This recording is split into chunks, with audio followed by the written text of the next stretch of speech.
दूसरे गे हो सकते हैं, मेरा बच्चा गे नहीं है. So that's something which hurts. One of you hasn't come out to your parents yet? Me. Yeah, I mean, eventually I'll show them the video, which will help. My father's a heart patient, so I'm really, really scared. I'm from a very conservative Muslim family. Maybe I'm not like brave enough, or maybe I don't want to hurt them, because I don't think they would be able to take it or accept it. The women that I've been with, they usually don't come out to their parents, and I have to still be just the friend, because I feel I'm being pushed back into the closet. Explain to us what we are taking for granted. We were refused so many houses because we openly told them that we are a couple. So we also live in a rented house here, okay? And she thinks that he's my cousin. It's way more than just a marriage. Now, there are several reasons why we should have these conversations, not the least of which is the fact that the Delhi High Court is currently hearing a case that would actually make same-sex marriage legal in India if it goes that way. That's the petition before the Delhi High Court. But there are so many other things going on in our country. And our aim is to specifically talk to young people who are currently coming out to their parents or telling their parents that they're actually gay, or they happen to like another girl or like another boy, and also to communicate with parents of young people who are now coming up to you and telling you that they're members of the LGBTQI community, because we want to show you live examples of what life is like in a same-sex relationship, what the challenges are, which there are, and we're not pretending that everything is rosy, but also what the beauty of those relationships are as well. I also want to share a very quick story for you that actually sort of prompted my team and I to have this conversation. There was a petition before the Madras High Court on Monday, early this week, and Justice N. Anand Venkateshan was listening to this, was hearing this petition, and it was really cool because from the reports that came out of his judgment, so basically there were two young girls who met in college and fell in love, and they were living together. Their parents were not happy about that relationship. So these two young girls had approached the court for protection from interference from their parents, because technically, according to the law in our country, if you are above 18, you can choose to live your life. You can choose to love whoever you want to love. So your parents shouldn't have a say in that. But this matter came before the court. And while giving his order, Justice Venkateshan said something really cool. He said that he had to, when hearing this case, personally spend time doing research about this matter, because he had heard the parents and he had heard the young couple as well. He said basically that while he was doing that research, it caused him to sort of break down his own preconceived notions about the issue. And he said, I am in the process of evolving. And I'm sincerely attempting to understand the feelings of the petitioners and their parents before I wrote this order. He also recommended that the parents of this young couple actually seek counseling from someone who is a specialist in this issue to help them adjust to a new way of life that their children have decided to take up. So I find that beautiful, because here is a judge of a high court who has said that he's still learning, he's still evolving, he's still trying to understand. And that sets such a beautiful example for all of us. We've got two wonderful couples who decided to give us that time and to share their stories with us. Winnie, Chopra and Gurleen, Arora have joined us, two lovely women who've decided to share their story. We're very happy to have them. And Saptarshi, Mitra and Adil, Shehzad have joined us as well. They're apparently in two different cities right now, and we'll get to why that is. But if I may, first of all, welcome both of you. And I want to start with Winnie and Gurleen. Hi guys, thank you for joining us. Could you tell us a little bit? Thank you. You met, how this happened, how long you've been together? So basically, we met like most queer people meet in India on Tinder. And she basically sent me the first message saying that we have a conflict of interest. I'm a Manchester United fan. And so I'm a Manchester United fan and she's an Arsenal fan. And that was what said on her bio, that she's an Arsenal fan. Yeah. So I was like, we have a conflict of interest. And that's what kind of kickstarted the conversation. Yes. And I was I was married at the time, and had not been exploring a very big part of my personality and my sexuality for a very long time when I met her. So it was actually I made a forbidden. question every day. Yeah, not really. She'd like to take credit for it. Yeah. No, but I do want to ask you this. That's a big change, right? From being in a heterosexual marriage to Yes. realizing there was a side of you that had been maybe not acknowledged or wantonly buried for so long, and to Yes. come to terms with that. What was that like? I mean, even from a mental health point of view, that couldn't have been easy.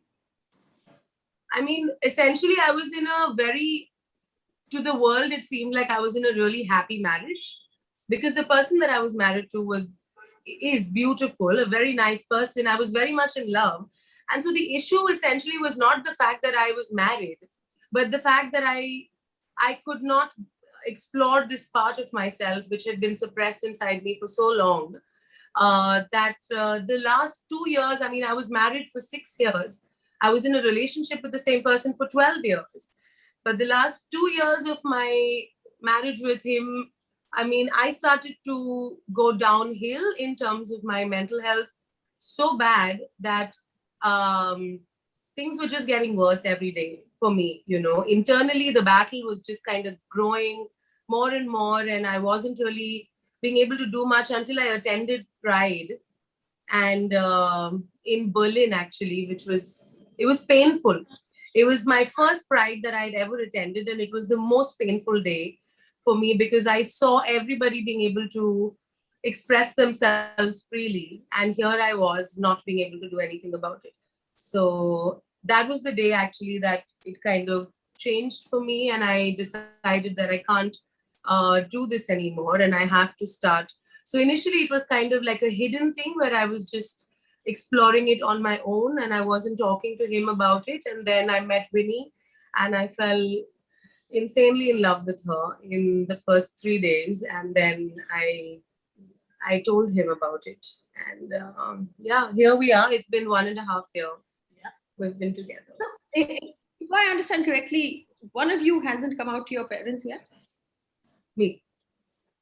and you're talking to us on the internet right now. Yeah. You say. I'm saying, so she was having this contradiction whether she should get online or not. Yeah. But she does want to come out to her parents eventually. So she's like, I have to start somewhere. So I think this will be a big stepping stone. Yeah, I mean, eventually I'll show them the video, which will help. But I think like we already run this small little platform on Instagram called the Gay Gays. This is something we started over the lockdown. And so we've already, but this was mostly about telling Winnie's part of her stories and her life, because she's been a lesbian for her entire life. So, and like she's been like an out lesbian, not just so, but then we already kind of started to get open about our relationship during the lockdown. And so now I'm just reaching closer to the point where I want to actually tell my father and my mother about it. My father's a heart patient, so I'm really, really scared. But yeah, I think in another 2 months' time, I've given myself like a 2 months notice. I want to be able to tell them. All right. So, Mr. and Mrs. Arora, Auntie and Uncle, if you're watching this video, your daughter is extremely brave, and she's a role model for so many young kids across the country right now who need to see someone like her taking charge of her own life. So, we hope you come on board and be queer parents, and help other queer parents also come on board. Very sweet. Love to both of you. Let's turn our sights to our other guests who've been listening very sweetly. We don't know why they're in two different cities. Saptarshi is in Bangalore. Adil is in UK right now. But guys, thank you for joining us. Tell us about, if you can coordinate your conversation over to we can do that. First of all, thank you so much for having us. We are over lovers of you. Yes. So, are you out to your parents, both of you? I am out to my parents. So I only have my mom now. So I came out when my dad was also there, and he isn't out. Honey, you might want to add up. Yes.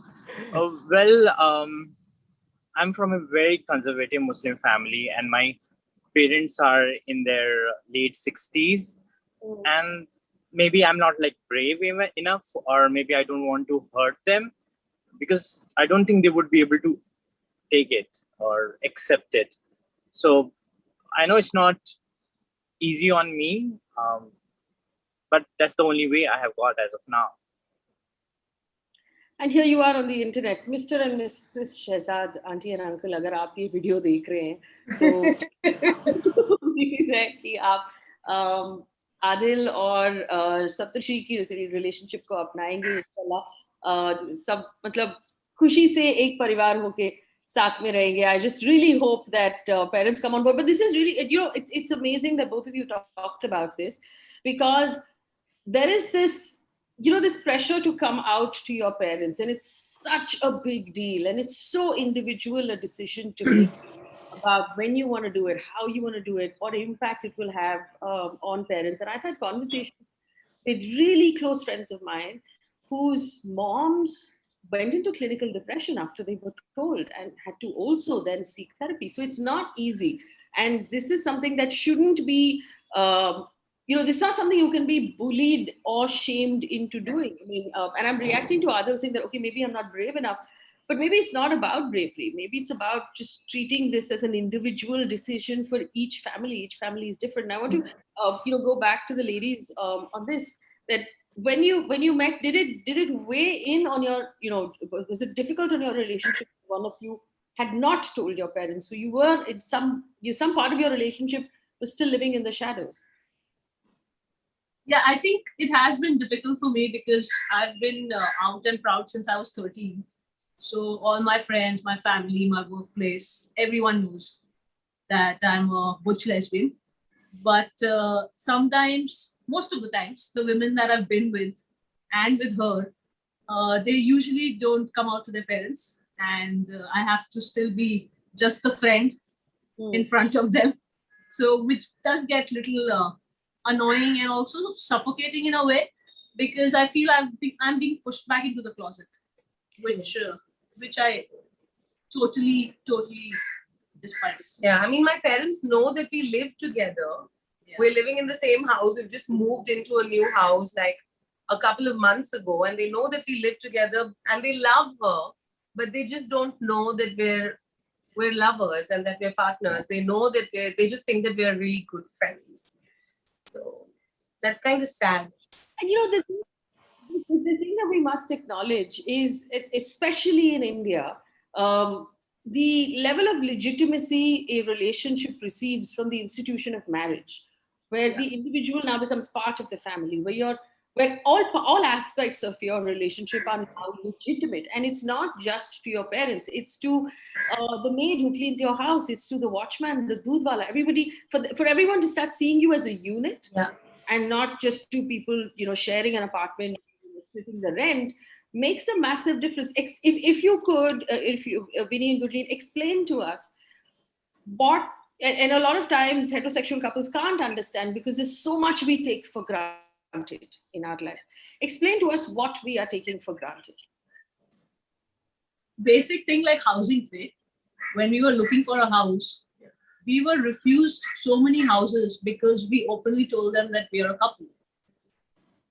And these are not in like, this is in Bombay, like Juhu, Bandra, like expensive houses, big buildings, everything available, educated people. And we've literally been, and the strange part is because I've been married in a heterosexual marriage, I've been on the other end where I have reaped the benefits of the privilege that come with a heterosexual marriage.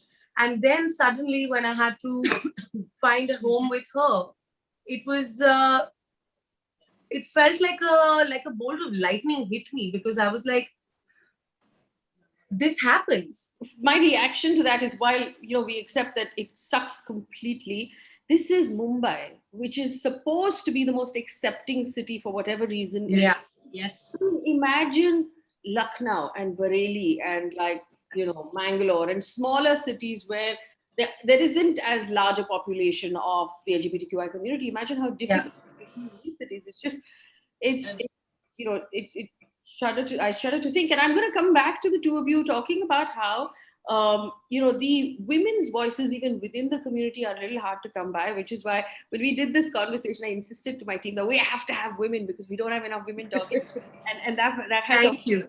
impact on it. But going back to the guys again, Adil, slightly personal question. Obviously, you have the joy of, living with Saptarshi's mom as well. So there's acceptance on that side. But does it also hurt that you don't have the same thing with your parents? That you're not, I mean, I know whenever I go back home to my parents, I tell them random, almost useless stories about my life. And it would be really difficult to have to hide or to shadow a certain part of your life when you're telling these stories to your parents. So there's constantly a feeling of half truth, right? Because there's some part of your life that you're not able to share with them. What is that like? It's exhausting because every time questions come up, like whether I'm in a relationship or whether what's my plan for wedding and everything. And it's not just parents, because in small towns, the families are connected, like neighbors, relatives, a huge network. And like, this is in 20 years, first time I'm here for 3-4 weeks. And I have met so many people whom I haven't seen like in decades. And everybody is asking, "Kitne saal ho gaye? Shadi kab karoge?" So such questions. At the same time, parents are also putting pressure, like I should get married now. So it's just not easy. I don't know. I'm not able to put it like how I feel. And to make it, there are mental challenges that I'm going through. I'm on medication from past 4 months, and that medication has tons of side effects. So it's just not easy on me. And apart from that, there's I'm Muslim, and also there's a belief in God, and in Islam it is written that homosexuality is sin. So too many things is bothering me at this moment, and this is for sure. I know what I am, and I will be with Rishi for sure. But at the same time, there are too many challenges, and it's difficult for me to deal with each and every challenge. Is this one of the reasons you stayed away from your hometown for 20 years, Adil? Yes. Just responding to this idea of sin, right? And I was raised Catholic, and even within the church, it's considered homosexuality is sin. But my reaction to that, and I can't tell you what your reaction ought to be, but my reaction to that is, even if you want to interpret what was written 2,000 years ago as something as this, it was written 2,000 years ago. What other aspect of our life do we take something that was written 2,000 years ago literally today? I mean, what part of science and technology and biology did we know 2,000 years ago? What part of mental health did we understand 2,000 years ago? There is a perspective. If we need to read these things, we can't take it literally anymore. We've advanced so much as a human race. I mean, it's important to also acknowledge that. At least that's how I look at it. But I understand also that for a lot of young people within the church, coming out at this point is difficult because you're coming out to parents who think that you are committing a sin, which makes it far more challenging than to just tell them what that's like. But Saptarshi, what was it like to come out to your parents? Your mom lives with you. You're one of the few same-sex couples that have that, and it is a really special thing. Tell us what that's like. Thank you. So yes, it is special. Okay, for me, touch wood, life hasn't been that difficult. I will be honest on that front. My parents have been very open-minded from the very beginning. So my entire family, if I include my cousins and everybody, the entire family has been very open-minded. So what happened is, one fine day, I asked my mom and dad to sit in the drawing room, and I said that, listen, I'm going to tell you something. And you have to ask me question so that I understand that you understood what I'm trying to explain you. Because if you don't ask me, I don't know if you have been understood me or not. So they're like, okay, fine, whatever, ask. Okay. So then I said that, listen, I am gay, I love men, and I explained the whole thing. Okay. So the only thing my dad said first, so I then asked that, okay, now I'm done with talking. So why don't you tell me, what did you understand? Do you have any question? So then my dad said that, okay, so hami kya karna hai? So I was like, no, you don't really have to do anything. This is, I'm telling you about me. So then he was like, okay, then fine, do whatever you want. You're okay. Yeah, so that was him.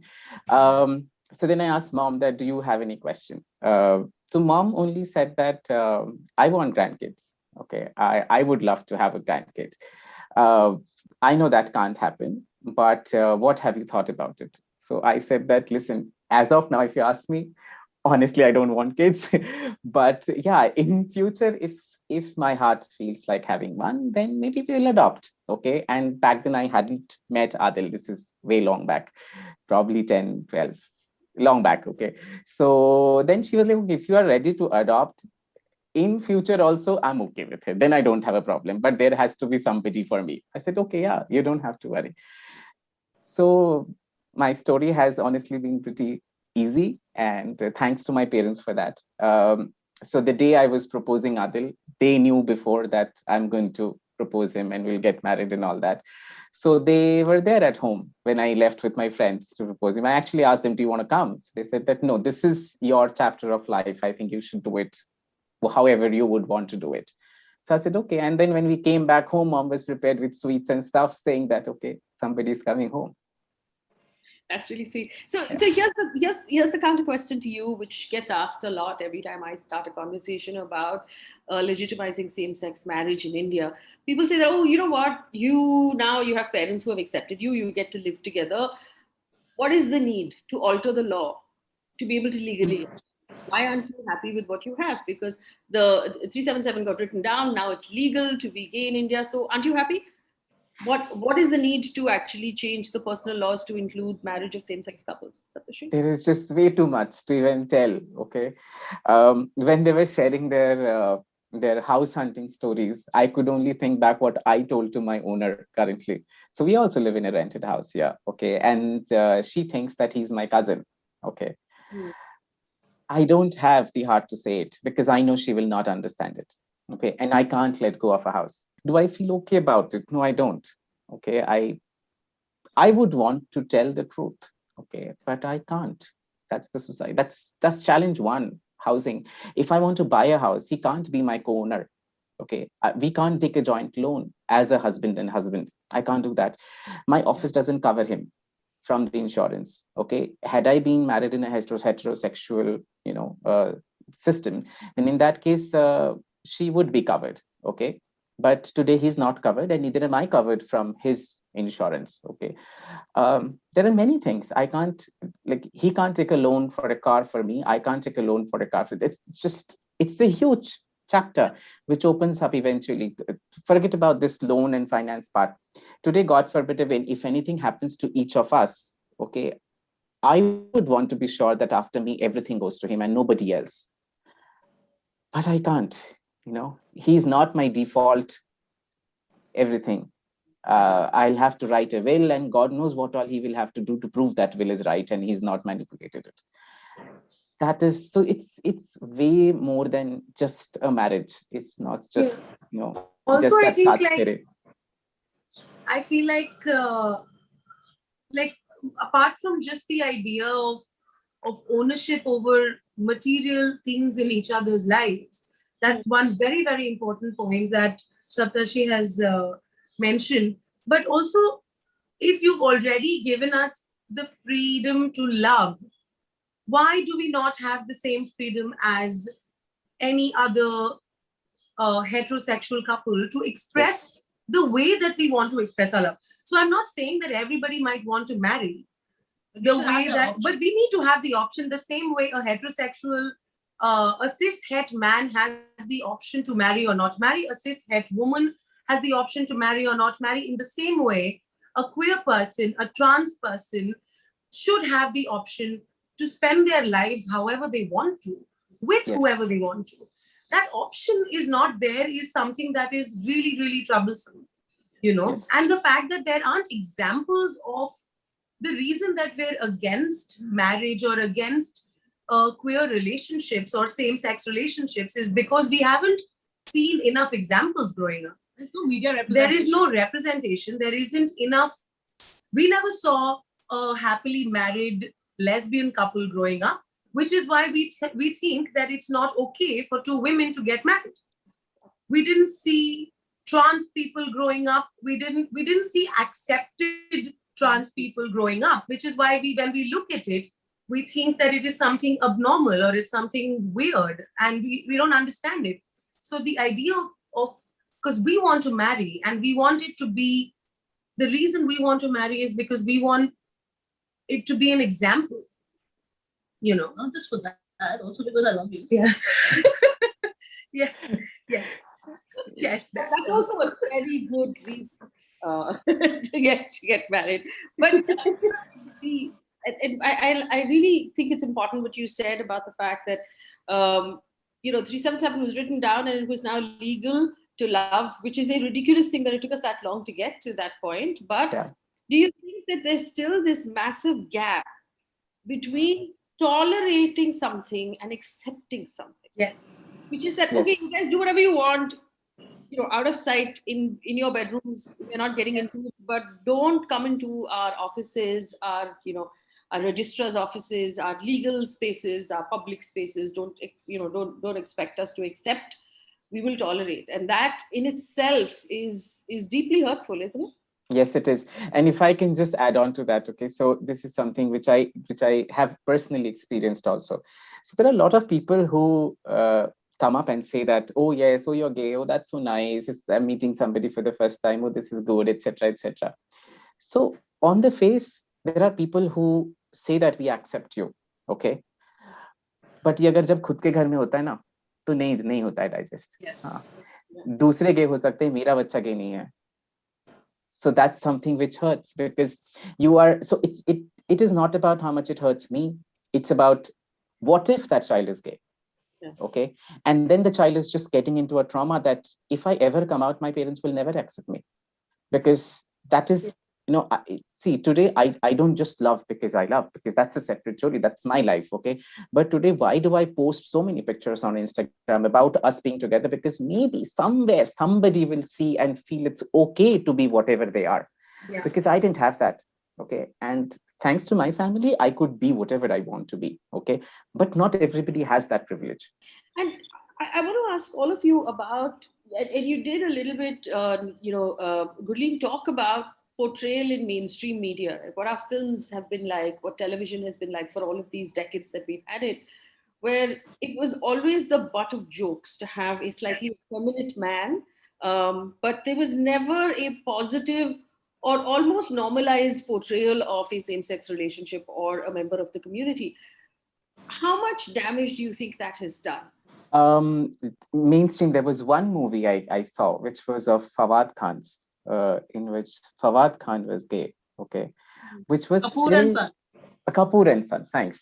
So in that, it was still okay, because most of the times movies, it's so stereotyped, okay, it's so stereotyped that they have to be either cross-dressed or very feminine, only then they can be gay. Why no? Just to add to that, we are either a comic relief or we are so depressed that by the end of the movie, we have to die. I mean, where are the happy gays? We are happy gays. Exactly. One of the things that we talk about the most is this, that hopefully someday we will be able to tell stories and change that in our own way. Is that, that there will be real representation of queer lives, of queer stories, of queer bodies also. This question is for Adil. Within a smaller city, is there anyone talking to your neighbors and your extended family through mainstream media on the fact that they need to now be more accepting and normalize this, these relationships? Well, nobody talks about it. Like, is for them, it is like it doesn't exist at all. There's no depiction anywhere, as mentioned in in movies and all, like Kapoor and Sons, very subtle. The expression was very subtle, and I think there should be more exposure, more depiction from like advertisements or TV shows or movies. People need to know about it. Like nobody puts effort. Nobody. That's not right. I really admire you guys for coming out and being those role models. I mean, this is what you're doing right now. This video is going to wind up on YouTube, and it will last there forever, thanks to the internet. And there will, there'll be young people across the country, maybe across the world, who will find inspiration from what you're talking about today. That's the fundamental purpose of being able to do this. And I do hope that we have more films, more television shows that acknowledge, accept, and celebrate same-sex relationships, because that's really what we want to do, right? We want to celebrate good relationships. We want to celebrate the love. And just to leave our audience with something to think about, statistics tells us in any randomly selected 100 people, at least 6 are queer or lesbian or gay or trans. So consider the spaces you occupy in your office, among your friends, among your social circle, and ask yourself, if you don't know 6 out of 100, that means you haven't created a space that is safe enough for them to be themselves and come out about it. Yes. And to not be able to do that has a tremendous toll on mental health and wellness.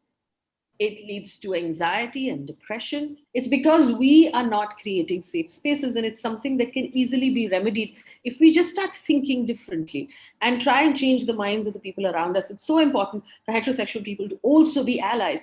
Thank you so much for talking to us, guys, and we hope we can stay in touch and continue to empower the way that we can. This platform is open to members of the community to come and tell your stories.